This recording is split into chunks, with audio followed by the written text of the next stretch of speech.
Bismillahirrahmanirrahim. Alhamdulillahi Rabbil Alamin. Salatu salam ala syarfil anbiya'i wal mursalin. Nabiyina Muhammadin wa ala alihi wa sahbihi ajmain. Assalamualaikum warahmatullahi wabarakatuh. So inshallah, tama ba 47 na tayo? Hindi, huli natin na talakay 46. Ay, hindi, iba pala yung libro mo, no? Tungkol sa mga pangalan ni Allah. Di ba? Babu ihtirami asma'illahi ta'ala wa tagyiril isim li ajli dhalika. Kabanata tungkol sa pagdakila sa mga pangalan ni Allah at pagpapalit ng pangalan dahil dito. Kumbaga upang maprotektahan natin yung mga pangalan ni Allah, kung merong paglabag sa mga pangalan ni Allah, sa ating mga pangalan, babaguhin natin yung pangalan natin. Kumbaga, babaguhin natin yung pangalan natin. Siniulat ni Abu Shuraih, annahu kana yukanna Abul Hakam. So meron daw isang sahaba, si Abu Shuraih, ang kanyang kunya Abul Hakam. Para si Abu Jahal, di ba? Abul Hakam yung tawag sa kanya. Pero sabi sa kanya ni Propeta Muhammad sallallahu alaihi wasallam, Inna Allaha huwal hakam. Tunay na si Allah ang al-hakam. Yung al-hakam dito, kumbaga yung naghahatol. Yung naghahatol. O yung may tangan ng talino, pwede rin. Inna Allaha huwal hakam wa ilayhi al-hukmu. At tungo sa kanya ang paghahatol. Kumbaga siya yung dulo. Kahuli-hulihang naghahatol. Faqala, inna qawmi idakhtalafu fi shay'in atuni fahakamtu bainahum. Faradiya kullal farikain. Faqala, ma'as sanahada. Sasabi ni Shuraih, bakit daw siya tinawag na Abul Hakam? So kapag meron daw kasing pinagtatalunan yung mga kababayan niya, pumupunta sila sa kanya at siya ay naghahatol at nalulugod ang parehong panig sa kanyang paghatol. Ma'as sanahada. So napakainam nito. Mainam na naghahatol ka ng may katarungan. Tama yun, sabi ni Propeta Muhammad sallallahu alaihi wasallam. Famala ka minal walad. Wala ka bang anak na lalaki? Sabi sa kanya ni Propeta Muhammad sallallahu alaihi wasallam. Kulto Shuraih wa Muslim wa Abdullah. So meron daw siyang tatlong anak. Si Shuraih, si Muslim at si Abdullah. Sabi ni Propeta Muhammad sallallahu alaihi wasallam, faman akbaruhum, sino ang pinakamatanda sa kanilang tatlo na anak mong lalaki?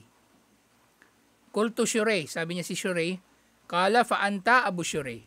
Kung gayon, ang dapat na kunya mo, hindi Abul Hakam, Abu Shuraih. So kaya mula noon, yun na yung kanya naging palayaw. Iniulat ito ni na Abu Dawud at iba pang mga tagapag-ulat ng hadith. Kasi nga merong paglabag. Kumbaga, nagamit niya yung pangalan o katangian ni Allah sa kanyang pangalan. Kaya pinalitan niya yung kanyang pangalan at ginamit yung mas karapat dapat na pangalan.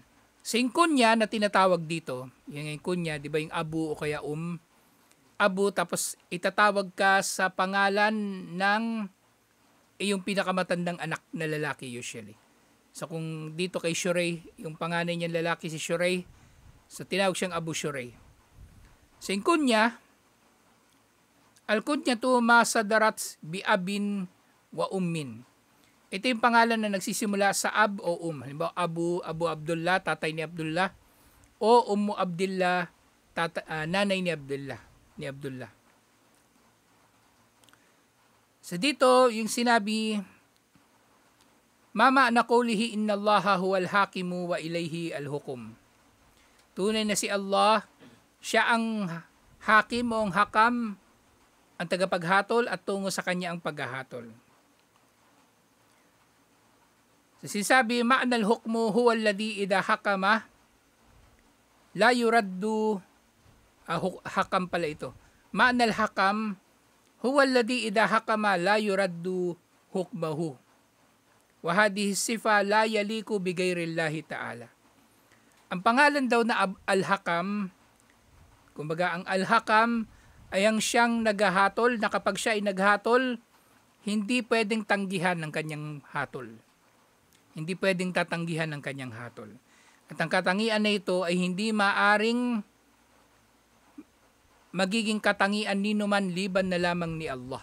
Si Allah lang ang pwede magkaroon ng ganitong katangian. Wa ilayhil hukmu ay al-fasl bainal ibadi fid dunya wal akhirah. At yung ilayhil hukum, ang ibig sabihin nito, sa kanya ang pinakamatinding desisyon sa kanya mga alipin sa mundong ito man o sa kabilang buhay. Ang ibig sabihin din nito, ba merong tao na naghatol sa atin? May tao na naghatol sa atin. Pero nananatili pa rin ang pagtatalo.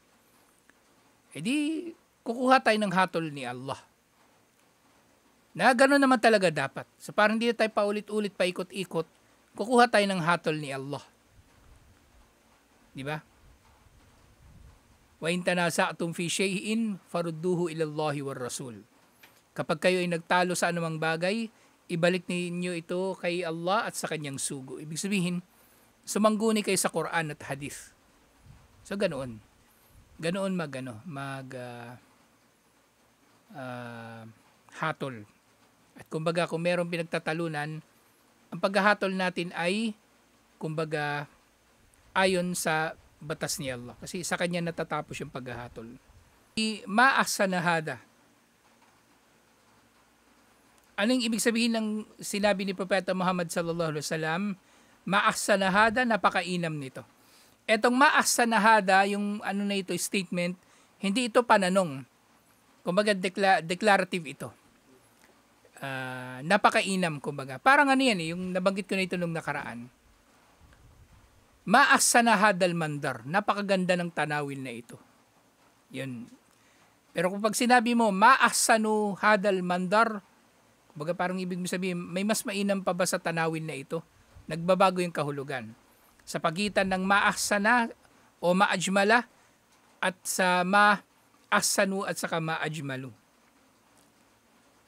Sige, ang ibig sabihin na ito ni Propeta Muhammad sallallahu alaihi wasallam ay ma'asanal hukma wal islah bainan nas. Ang ibig niya sabihin dito, yung sinabi niya kay Shurey, napakainam na maghatol at magsaayos sa pagitan ng mga tao. Napakainam na magsaayos at maghatol sa pagitan ng mga tao. So nga sabi niya, tama lang na naghahatol ka. Pero mali, natawagin ka na Abul Hakam. Mali, natawagin ka na Abul Hakam.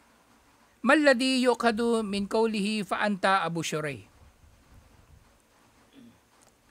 So anong aral makukuha natin doon sa sinabi ni Propeta Muhammad sallallahu alaihi wasallam? Kung gayon, ang iyong kunya dapat ay Abu Shurey.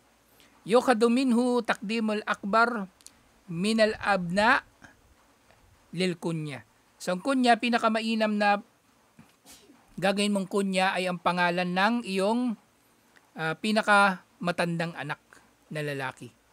Pinakamatandang anak na lalaki. So ganun dapat ang magiging kunya. Sumunod, ma munasabatu hadith Abi Shurey lil bab. So naraw kinalaman ng hadith na ito ni Abu Shurey sa kabanata na ito. So yung kinalaman ng hadith na ito, hiya an natasammi bi shay'in min asma'illahi wattaqanni biha mimma yunafi kamalut tauhid. So paggamit daw ng pangalan o kunya na mayroong pangalan o katangian ni Allah ay tumataliwas sa tauhid. So hindi ka naman nagiging musyrik. Hindi ka magiging musyrik, pero ang dahilan lianna fi musyabahatil asma'illahi mitlul hukum, dahil naririto ang kumbaga pagkakahalintulad, kumbaga paghahambing sa pagitan mo at pagitan ni Allah. At hindi dapat na magkakaroon ng gano'n. Kaya hindi pwedeng gagamitin natin ang pangalan ni Allah sa anuman o naman kanyang mga katangian.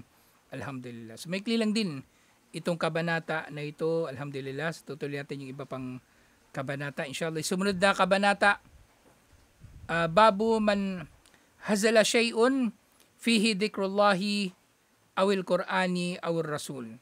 Sa kabanata tungkol sa pagbibiro